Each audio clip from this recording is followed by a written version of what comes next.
Hola, hoy arrancamos con más trabajo en el tema del pulido de la maestra para mejorar el sonido que había estado realmente fatal en los capítulos anteriores.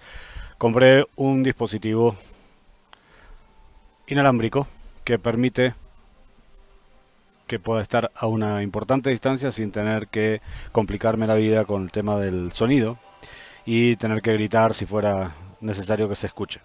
No sé qué tanto se escuchará la música de fondo, pero básicamente es parte de toda una serie de mejoras que voy a ir haciendo. Una de ellas también es una multitool. Esto es sumamente importante para trabajar fibra de vidrio. Hay cosas que hay que cortar y tiene que quedar muy bien. Y bueno, el reemplazo del taladro, eh, que ahora vamos a tener más facilidad para trabajar en forma independiente porque el otro taladro había dejado de existir. Así que, bueno, estamos listos para un nuevo capítulo. Así que, vamos.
Primera etapa de lijado, durísimo. Eh, por eso detesto tanto el lijado. En este caso tenemos algunos espacios que hay que rellenar, zonas que no han quedado completamente parejas, que las he rellenado un poco y ahora le voy a hacer un poco de pasta para rellenar estos espacios. Una de las cosas más complicadas para el proceso de lijado es asegurarse de que uno está lijando. Cuando es pasta blanca y encima uno le pone pasta blanca y no sabe en qué momento ya lijó, en qué momento no. Hay dos técnicas y ahora vamos a ver una de ellas. Una consiste en usar la parte interna de un marcador de pizarra. Puede ser indeleble, puede ser de los que se limpian con agua. Y utilizando thinner, vamos a hacerlo así, sacar un poco de tinta, no mucha, solo apenas, como para que podamos teñir la resina que vamos a estar usando. Esto lo podemos hacer directamente así, o podemos sumergirlo y dejarlo un buen rato. Hay varias opciones.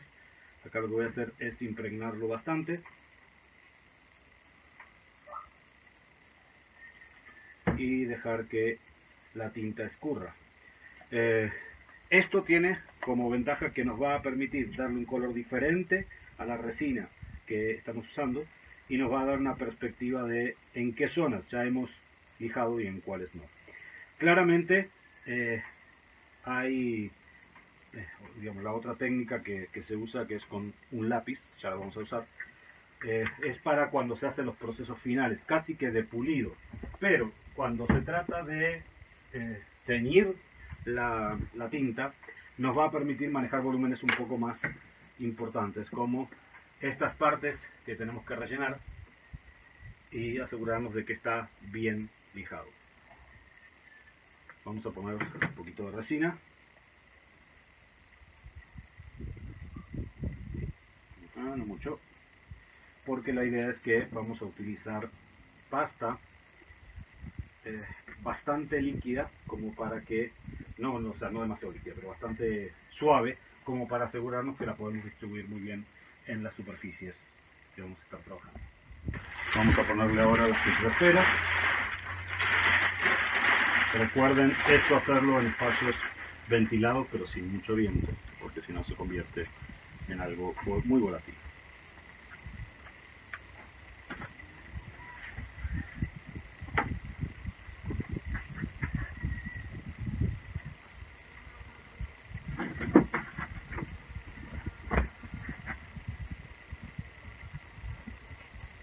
Vamos a mezclarlo muy bien. Esto tiene que quedar con una consistencia tal que permita untarlo sobre las zonas que queremos rellenar, pero que no chorree. Acá es importante que tenga una consistencia más tipo, como mantequilla de maní, como hacemos en uno de los capítulos anteriores. Tiene que ser algo bastante moldeable, pero asegurarnos de que no sea demasiado líquido, porque si no se va a desplazar y se va a hacer más difícil después rellenar.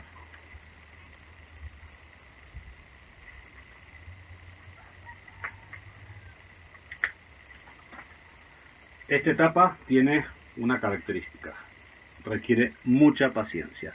Si uno no es capaz de probar, lijar, o sea, poner la pasta, lijar, decir no, falta, vamos por más, volver a preparar pasta, ponerla, esperar que polimerice, porque ese es el punto, no es que se pone y ya.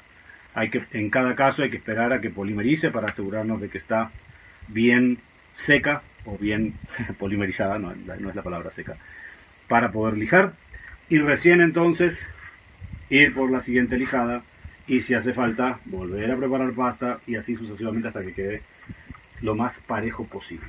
Claramente cada quien decide cuál es el grado de perfección, digámosle, que quiere para el trabajo.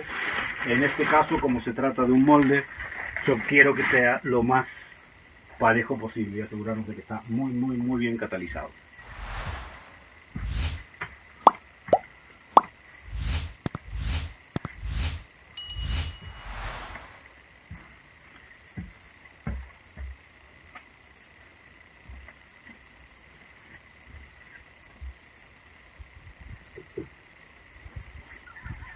Vamos a usar el catalizador nuevo.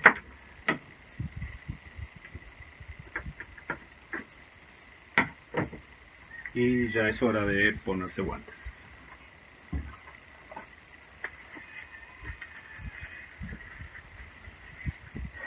Esto, el catalizador de resina poliéster, por supuesto, también llamado MEC, tiene la característica de que es muy corrosivo. No sé si la palabra es esa, pero en la piel es un dolor muy profundo. Una vez me pasó que estaba limpiando la botella y el pico de un compresor de pintura, y tenía una de estas al lado y otra de Sinner al lado, y yo quería usar la de Sinner, pero como son tan parecidas, empecé a lavar todo con el catalizador, incluyendo meter la mano sin guantes, y empecé a sentir que me ardía. Digo, qué fuerte que está este Sinner. Pues no era Sinner.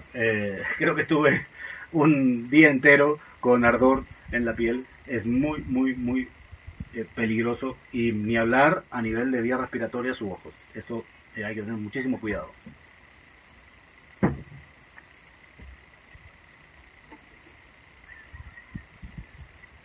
Vamos a poner esto con un catalizador bastante alto.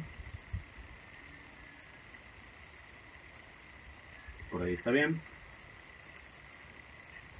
Así nos aseguramos de que se acelera bastante y polimeriza en poco tiempo. Esto es porque no es mucha superficie ni mucha cantidad. Si fuera más cantidad, no le pondría una proporción tan alta de catalizador, porque si no se va a terminar endureciendo dentro del recipiente y no voy a poder usarlo a tiempo. Posiblemente tenga que hacer varios lotes, por lo menos unos 2 o 3, porque hay varias zonas que hay que rellenar y eso va consumiendo bastante en cada oportunidad. Ahora lo que vamos a hacer es untarlo usando una espátula. Esta es una de las áreas que tenemos que cubrir.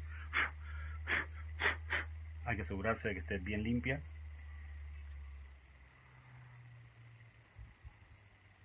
Le vamos a poner la pasta. Como pueden ver, tiene otro color.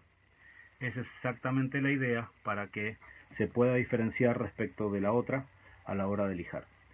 En este caso es algo muy puntual, entonces en realidad no afectaría tanto porque es muy circular y acotado, como muy cerrado, digamos.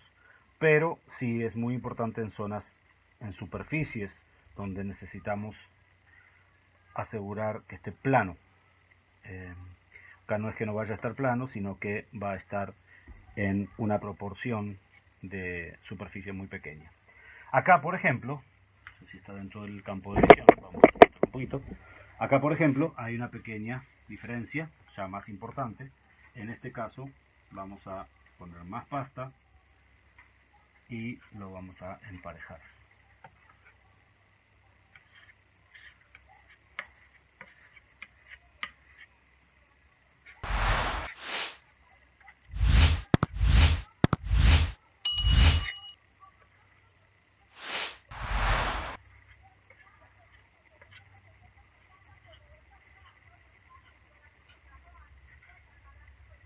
Acá hay que recordar algo, y es que cada puntita que quede es una puntita que luego hay que lijar, así que hay que asegurarse de que quede el menor excedente posible alrededor de lo que queremos cubrir, porque eso después se convierte en zonas que hay que devastar con la lija, entonces termina siendo trabajo bien pesado.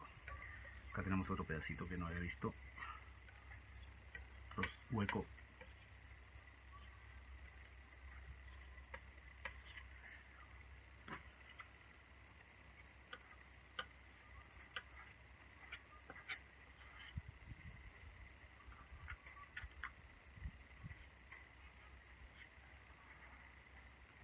Esa diferencia de color es la que nos va a permitir saber, cuando estemos lijando, que ya se está bajando la superficie y que estamos llegando a la capa previa, que tiene un color distinto. Ya colocada la pasta, bien líquida para que penetre en los orificios.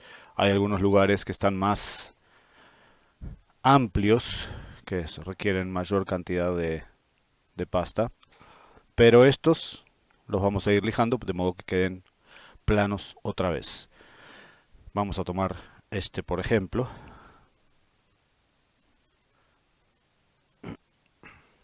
Este grupito acá.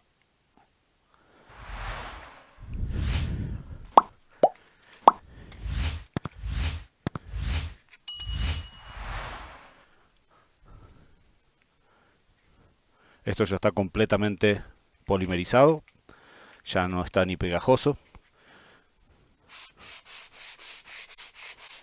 Y lo bueno de la pasta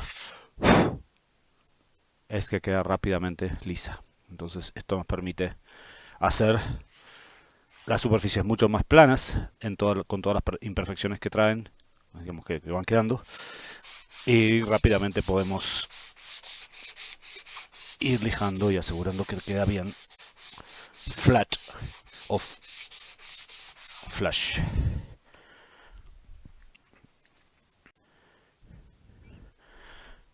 Esta primera parte del lijado, cuando hay que ir muy fuertemente contra la superficie y raspar mucho, por decirlo así, lo que uso normalmente son lijas grano 80. Esto, bueno, 3M realmente es una muy buena marca. Y para esto es que había construido este fratacho, que básicamente es un pedazo de madera con otro y tallado, y se le pega debajo la lija.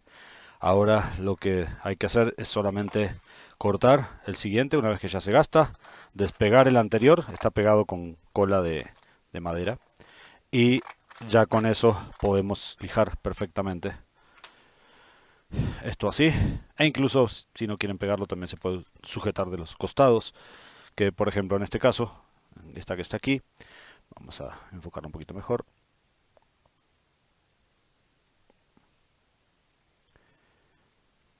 Rápidamente va a desaparecer porque la lija, digamos que es muy agresiva con la superficie y esto permite sacarla rápidamente.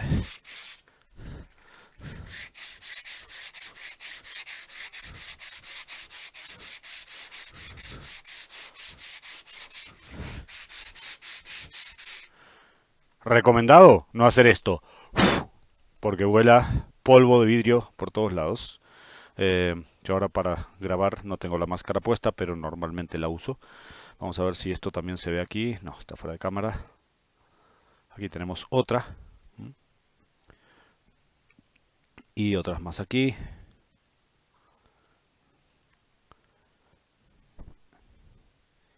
Esta parte es muy fácil porque es la parte gruesa. Entonces es mucho más simple llevarse la superficie que sobresale. El problema es cuando hay pequeñas hendiduras o valles dentro de la estructura que uno está lijando, porque entonces hay que poner pasta, lijar, poner pasta, lijar, poner pasta, lijar y cada vez con granos más finos.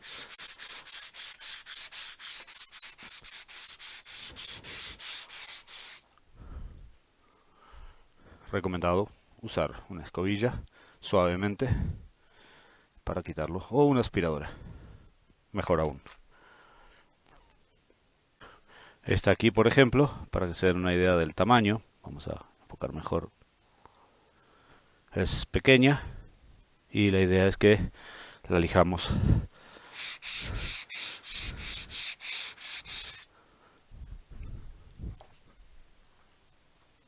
ahí, ya queda menos.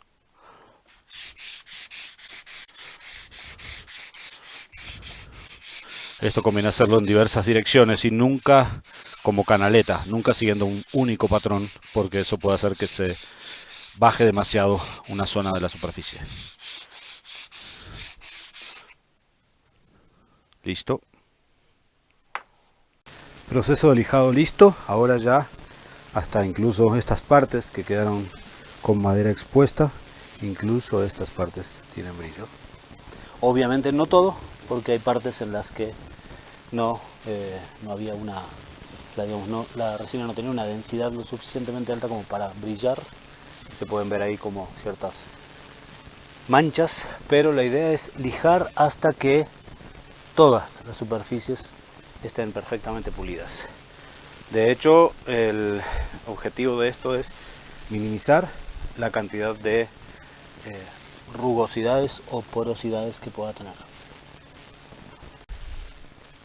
Bien, hay imperfecciones como estas que están aquí, que son pequeñas burbujas que quedaron en la pasta, en la fibra, perdón, en la resina. Entonces, tengo dos opciones. Una de las opciones es cubrir estas pequeñas burbujitas o esos pequeños orificios con pasta muy líquida, dejar que penetre hasta el fondo, esperar que catalice, lijar con una lija gruesa, luego con una más fina, más fina, más fina, más fina, con lo cual voy a tener un parchón en esos lugares, donde voy a tener que volver a ir con las lijas de pulido cada vez más de grano más fino. O bien, ponerle cera, unas 5 capas aproximadamente, así como está, luego PVA y hacer el molde sobre esto, con estas imperfecciones que por supuesto se van a copiar en el molde, pero no como huecos, sino como púas, como puntitas. ¿Qué sucede? Después el molde, por supuesto, hay que pulirlo con una pulidora, que puede ser una cosa, un disco como de este tamaño, que gira a una velocidad moderada, no es como una moladora o un metabo. Pues en realidad prefiero lo segundo. Prefiero que salga así con estas pequeñas imperfecciones y luego lijar con una lija muy fina el molde y luego pulirlo con pasta y con esta pulidora. Que acá le llaman coneja, supongo que porque es como así como unos pelitos suavecitos, que con la pasta logran un pulido y una superficie brillante como esta de acá. Entonces voy a empezar con la cera y después vamos con el PVA y después de eso vamos con el tooling para establecer el molde. Pero una cosa que quiero hacer antes es que en estos laterales, cuando la fibra empieza a catalizar, tiende a contraerse, tiene un radio de contracción, puede ser de hasta un 10, un 8%, un 5%, depende de la temperatura, la humedad, la velocidad en la que se catalizó, el tipo de resina.